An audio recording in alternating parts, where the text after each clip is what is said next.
Mayor Randall Woodfin joining me this morning to talk about his list of accomplishments, looking back over the first year in office. And Mayor, your team put together a list of things, initiatives and accomplishments, several pages long, pretty extensive list here of what you've done. But what do you see as the crowning achievement in your first year in office? Believe it or not, it's the what I call the intangible of building my team. I think it's important for people to know as mayor, it's not an island sport. You can't do everything yourself. It took me a while to build that team. You know, a lot of people put a microphone in my face and say, "What are you doing? What are you doing?" And for me, I had to get good people in place, professional people in place first. I can tell you, the first 6 months, I didn't necessarily sleep well because at night I woke up not thinking about the problem. I woke up thinking about how do I solve the problem. But the second half of this first year, these past 6 months, I've slept better because I have good people in place moving the needle on these different issues we all face. So I know that's something what most people wouldn't necessarily say, but in regards to leadership, that's important. Leaders, those in leadership position need good leaders as well. And talking about building that team, one of those people on that team that's very important to people dealing with public safety and getting your police chief in place. So many communities still dealing with violence out there. We've got a situation where we're approaching 100 murders this year. We're on pace to be at that level. For those people who are still dealing in those neighborhoods like Bellevue Heights, what do you say to them? Because to them, that problem is still out there.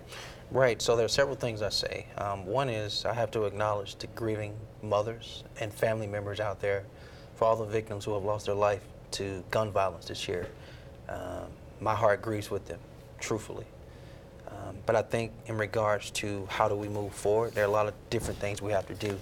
One of the things we've done is move away from 3 8-hour shifts from a policing standpoint to 10-hour shifts where we got more manpower and officers on the street during peak hours where we see crime is higher. And so in these last couple months, that's allowed us to literally have more officers out there. The other thing we've needed to do is hire more officers. So through lateral transitions and rehires as well as new hires.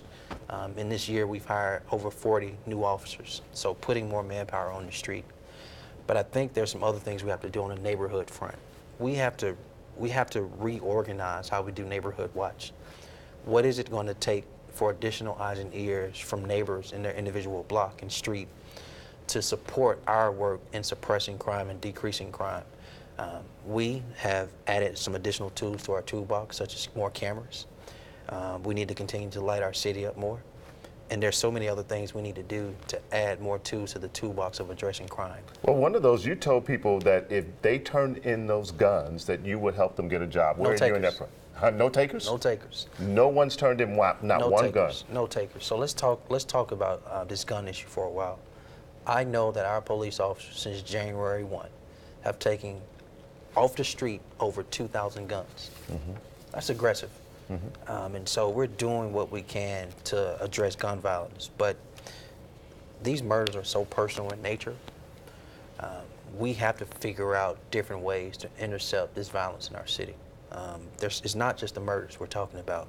We're talking about the number of violent assaults with guns. We're talking about the number of homes and cars that have been shot into. And so as we as police and public safety continue to be aggressive, we need support from the community. If they know of issues, if they know of people that are hurting people, they need to share it with us or share it with their neighbors so we can all better protect ourselves. Were you disappointed that no one turned in not one gun? Absolutely. I think, you know, in this conversation, I'm pretty candid. Gun violence has too much of a negative effect on our city. It's hurting people. And so when I tell people, hey, you turn in your gun, I'll help you get a job, that's sincere. There's some people out there that rather commit crime than have a full-time job. I don't know why that is. There are some people out there that are comfortable in some of the activities and choices they make. We got to let our youngest generation know that there are other options out there. They don't have to commit crime. They definitely don't have to hurt people. Well, Mayor, you sounded the alarm when you told people to turn in those guns and that you would help them get a job because you were talking about a problem that was certainly hurting our community. You also sounded the alarm last week when you talked about the Birmingham Pension Fund. That's right. And you put out a video, you sent out a letter. How bad is the problem, really?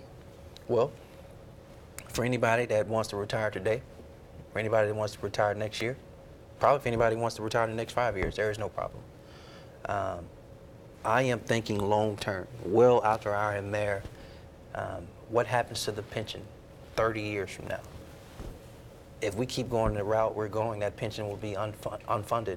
And the person that has been a city employee 1 day, 1 year, or only 5 years, if they want to retire 25, 30 years from now, will they have a pension fund to draw down from? I say no, based on the actuaries and the information that's been shared with us. And so my conversation to our 4,000 employees is we have to make some decisions that may have an adverse effect on all of us. City may have to do more, or current employees have to do more. I can tell you whatever solutions we come up with, me personally, I would be against anything that hurts our police officers, our firefighters, and our first responders. I would also be against anything that hurts retirees. But this conversation is really geared towards long term. All right, when we think of pensions, there are employees that go to work every day. They receive their check every 2 weeks. In this check, there's a pension line and they see money taken out of it. They have a real fair expectation that when they retire 25, 30 years from now, they can draw down on that. The pension is unfunded by $378 million. And those workers you talked about don't want promises broken. No. They want the city to keep the promise to them. That's right. And so we all know how pension works. City puts in, employees put in.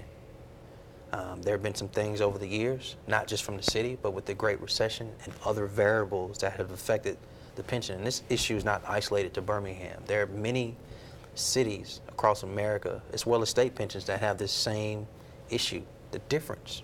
And there is a difference. This can has been kicked down the road for many administrations. Not placing blame, but. Yeah, so there is no blame. What it is this is a very unpopular topic. This is a very tough topic to talk about, because when you talk about it, your energy is shifted towards finding a solution. Well, the solutions have short-term effects and long-term effects. You have to do something around cost savings. You have to do something around possible benefits. You have to do something. They're all unpopular. But the goal is to save the pension. The goal is to fund the pension. The priority is to fund the pension. So what you give up short-term, the goal is to make sure 30 years from now, there is a pension that exists. Are you confident that you'll be able to put to rest those concerns that those retirees and city workers may have right now after hearing that there's a problem 17 years in the making? Yes and no. Confident in the sense that I'm going to always be transparent and honest in this topic. Two, I am confident in the fact that there is a process where I am not making some single isolated decision. I am one of 9 board members that make up the pension board. And in my position, there will be a majority vote, so I'm not making some single decision. The piece that's opposite of that is there is legit fear out there. And sometimes you have people that put intentionally misinformation out there. And so how we over-communicate with our employees, here is the actual problem. Now, how do we talk about solutions? And those solutions, I imagine a situation where we all have to do something that's not necessarily comfortable. But if the goal and the priority is to fund the pension long term, then we may have to take that on the chin. That's important for the city's credit rating. No, this is important for everything. City's credit rating. If the number one priority is to make sure when our employees retire, take care of them. They're taken care of, it's funded. Short term, you can't keep kicking the can down the road because the credit ratings look at your credit and say, hey, no. Well, if you don't have credit, if your credit rating goes down, then your ability to borrow money goes down. Can't borrow money, we can't pave streets. You can't pave streets, then we have other issues, and there's a ripple negative effect of not addressing this issue. Talking about addressing things like that, we're hearing so much about the growth in Huntsville. Right. What's happening in the city of Huntsville that maybe in 10 years from now that they may outpace the city of Birmingham in terms of of population. They've got a new plant coming there, a lot of development in that city. What's happening here to keep us on pace where you think we should be, or the top city in this state? Yeah, well, a couple things. One is that we have hit the reset button around economic development. We've even changed the name of it to Innovation and Economic Opportunity, because that opportunity has to exist outside of just a big box and manufacturing. Now, healthcare is still our baby, UAB, et cetera. That footprint will continue to expand. It touches Southern Research and other entities dealing with healthcare. The other thing is manufacturing. When you look at Mercedes, when you look at Honda, when you look at Hyundai, and when you look at Toyota, Birmingham is centrally located. So now we need to talk about logistics. We need to expand our airport. We need to do all of these things around logistics that makes our city attractive, not just the center of our state, but the center of the South. And then we need to continue to be creative in supporting small businesses. And so if you look at what we've done just since we've taken office, we created 2,100 jobs this year. We don't have to compare that to another city. We just needed to compare it to ourselves based on this fact. We haven't had that much job growth probably since about 2011 in 1 year. And so what I see is momentum building around continued job growth. The more jobs we bring on, the more people want to be in our city. The more people want to be in our city, not just working here, they want to live in our city. First half of your term, we also saw a lot of blight removal. We saw things, the city tearing down and building back up. Seems to have slowed. Is that the case, or is that just we're not hearing about it as much? It's just quiet. So neighborhood revitalization is still the #1 priority. I want everyone to know that November 29th, which is day 1 of year 2, we are not making any deviation. It is still neighborhood revitalization. A portion of that neighborhood revitalization is blight removal, getting rid of houses or homes that are beyond repair, that are causing not just a sore eye aesthetically, but have an issue with crime or hurt property value to a neighbor next door to them. And so in 365 days, we've gotten right at almost 300 houses we've removed. The goal was to tear down at least 1 a day, but with weather and other issues, we couldn't get to 365. But I am proud of that number. But people need to know day 1, year 2, neighborhood revitalization continues. It's not just blight removal. We need to make sure our land bank is efficient and effective, so these empty lots, we can get out of the grass cutting business and make sure we go vertical on these lots in support of affordable housing and single family homes. The other thing we need to do year 2, and we found money to do this now, is pave roads and pave streets, as well as fix sidewalks, because that's part of neighborhood revitalization as well. The other portion of neighborhood revitalization is making sure we make good on finishing these projects, our parks, our rec centers, and our libraries, because they're right in the heart of these neighborhoods. Then the fourth thing, year 2, is putting a laser-like focus, even if it makes me have to go get on the plane, is to bring healthy food and grocery stores to these areas of town that don't have access to healthy food. Those deserts out there. But education is another area that needs to be tackled. How important is that in year 2? Super important. Year 1, what we wanted to do is establish a baseline and rapport and relationship with the superintendent. Man, I am a huge fan of Dr. Henry. Which you have, you guys are. I'm a huge fan. I believe in her mission. I believe in her vision and her passion, her direction, and her strategic plan. And she has a good board that's supporting her. That is backed up with our strategic plan we rolled out that has a great dance with supporting education and what she's doing. What we want to do is offset what's happening at 3:01 and what's happening before 8 a.m. on the weekends and when school is out. And so we've started having those conversations. Year 2, we want to actually go into implementation stage. One of the things we have a laser-like focus on is the Fred Shuttlesworth Scholarship Opportunity. If you live within our city limits and you finish Birmingham City Schools, you can go to any in-state college or university, 2-year, 4-year, free of tuition. That's not just a goal at this point. We want to move to actual execution, raising funding for it, making sure graduates know when they finish school in May, this opportunity exists. When do you plan to implement that? We want it rolled out in 19. We've already started it. We've already started everything we need to do in 18. There are a couple of more things we need to add to it, but it's something we want to start communicating in this first and second quarter in 2019, so graduates and their family members and their parents can know this opportunity exists. There's one last thing around education. I did take a couple trips in 18 around understanding how other societies and cities and countries tackle apprenticeships, workforce development, and workforce training.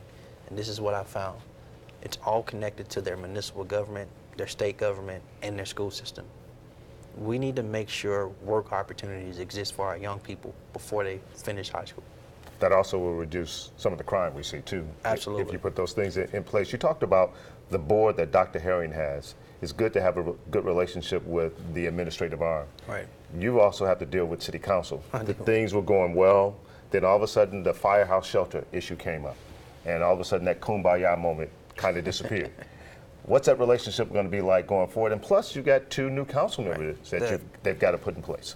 My relationship with the council will continue to be smooth because I want it to be smooth. I can acknowledge that in this 1 year, we're not going to always agree on everything, but we need to think long term. I got to work with the council an additional 3 years, so you can't lock in, get mad, and go into your corner this first year just because somebody doesn't agree with you, knowing that you have to work with people. An additional 3 years. Listen, our temperaments, our personalities are all different. We're not going to always see things the same. We're not going to communicate the same. But the overarching goal for all 10 of us is to move this city and improve the quality of life of everyone. There's really only one difference, and it shouldn't be a difference. They represent residents in individual districts. I represent the entire city. But one of the things I continue to emphasize is the city of Birmingham is not based on or defined by the strength of the most quality of life neighborhood. It's defined by the lowest quality of life neighborhood. And so what I'm pushing with the council is, listen, even if it's not in your district, we have to be concerned for the least of these or the areas that need the most attention, and we need to divert our energy and commitment and resources towards that area, which would be the only way we'll change the city of Birmingham. And so my working relationship with them is intact. I text them, I call them, I email them, I have meetings with them. I still walk the council hall. Relationships are good. So you're doing everything you can to make sure that stays in place. Absolutely. Right? BJCTA, that's an area that has been a concern. Man, concern, you're putting it nicely. Yeah, you put it in, how would you characterize it? Unacceptable. Their riders are our residents. I ran on the campaign theme that we deserve better. BJCTA riders deserve better. I have watched this thing, you have watched this, the community have watched the BJCTA spiral out of control. Man, this is not about money. This is a leadership crisis at this point. And where's the focus, where's the intentionality around making sure riders get from point A to B on time, from home to work, from work to school, from home to the hospital, from picking up their children back to work. What we have there is a legit crisis, and I know there's some good people there. There's some really good board members on that board. There's some people in interim spaces that are good people. Where's the breakdown? Where's the breakdown then? I don't know. Here's what I do know. Any of us in our leadership capacity, whether we're elected, appointed, serving in an executive director, or any capacity of that nature, we owe it to the people we serve to hold ourselves accountable. And when we have to make the decisions from a collective standpoint, working with other people, our need to be big picture enough to say, what's the organization's mission? What's the organization's goals? And if people aren't meeting that mission and those goals, maybe they should step aside. So you withheld funding. On purpose. On purpose. For a minimum to slow down some of the leadership crisis. So mandatory board training, it's needed. If the state has mandated that for school boards, then maybe for our utilities and our transportation boards, it should be mandated locally that they do training, because board members set the tone. They set the vision, they hire the executive director, they hold the executive director accountable, And we don't need craziness at the board level. We need board members who are not the professional people on the ground managing the day-to-day to support the people on the ground managing the day-to-day. Well, now you got some board members there that you appointed. I wish I did. The council appoints. The council appointed those new board members. Right. And the council also opened it up for more service, another ride service to come into town. So does that mean a demise of the BJCTA or what? It does not. Man, you go to any major city where they value public transportation, and what you realize, there are options. Public transportation should not be isolated to fixed routes and buses where people have to stand on a bus stop and wait 30 minutes or an hour. Maybe public transportation should come directly to people. On-demand public transportation. That's a novel idea. Not rocket science. Like Uber? Yeah, why not? Yeah. Well, I know we're wrapping up in time, but let me look back over the year. Is there anything that you would have done differently from what when you look back? I never feel like I can spend, I always feel like there's more time needed with me to touch the community and engage residents and people. I spent a lot of time at City Hall because internally I inherited so many things that were not efficient and effective. And so when you move away from campaigning, you have to govern. And it's real easy for a mayor to just tell their staff, you do it. But I have more of a hands-on approach from a leadership standpoint where I can acknowledge if you consider military and the Navy and you turn in a battleship, you know that's not something you can just do overnight.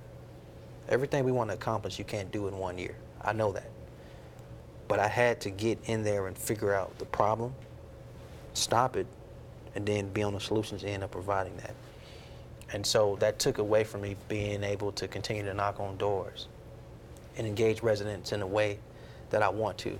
So year 2, we're going to spend more time continuing to listen to and talk to the residents. And in one interview, I can't get everything in that I want to talk about. Hopefully you'll give me some time to talk about that at another time. Oh, absolutely. All right. Mayor Thanks, Woodfin, man. thanks so much. Yes, sir. Always pleasure to have you with us. And let's get a check now about weather and traffic together.